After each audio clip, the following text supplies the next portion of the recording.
कि इस जगह का नाम बिहार कैसे पड़ा। तो ये नाम ना अपने आप में एक पूरा इतिहास समेटे हुए है।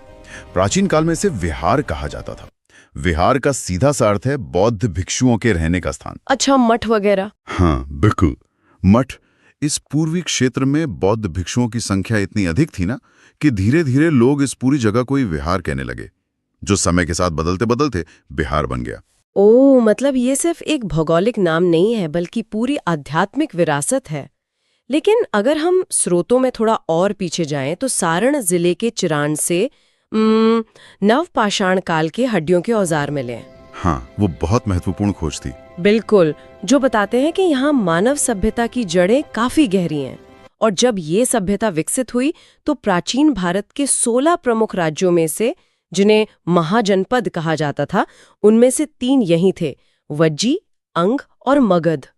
मैं पढ़ रही थी तो मुझे सबसे ज्यादा हैरानी वज्जी या वैशाली के लिच्छवी गणराज्य के बारे में जानकर हुई। वो तो एक अजूबा ही था उस समय का, है ना?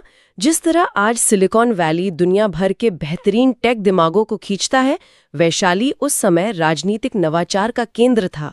सोचिए, जब पूरी दुनिया में राजाओं का राज था, तब यहाँ दुनिया का पहला गणतंत्र चल रहा था। और ये ना कोई साधारण बात नहीं थी।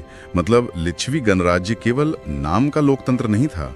मैं बताता हूँ, यहाँ 8 अलग अलग कुलों का एक व्यवस्थित संघ था जो मिलकर नीतियां बनाते थे। मतलब सत्ता किसी एक के हाथ में नहीं थे।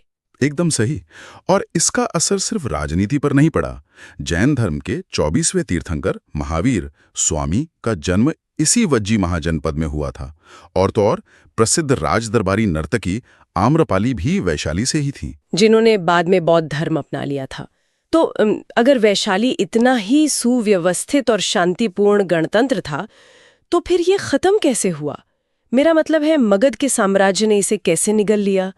यहाँ की कहानी तो वाकई गेम ऑफ थ्रोन्स जैसी लगती है मुझे। वो सत्ता का भयंकर संघर्ष था पूरा। हाँ, हर्यक वंश के बिंबिसार ने एक स्थायी सेना बनाई और उसके बेटे अजातशत्रु ने तो सत्ता के लिए अपने ही पिता की हत्या कर दी।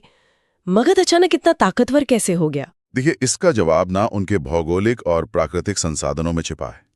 मगध के पास लोहे की खदानों की भरमार थी, जिसका सीधा मतलब था ज्यादा मजबूत हथियार। और हाथी भी तो थे ना वहाँ। हाँ बिल्कुल, उनके जंगलों में हाथी प्रचुर मात्रा में थे, जो उस समय के युद्धों में समझ लीजिए प्राचीन टैंक की तरह काम करते थे। अजातशत्रु की महत्वाकांक्षा बहुत बड़ी थी। उसने वैशाली के गणतंत्र को तोड़ने के लिए 16 साल तक कूटनीति का सहारा लिया। बाप रे, 16 साल? हाँ, और फिर युद्ध में 2 नए विनाशकारी हथियार उतारे।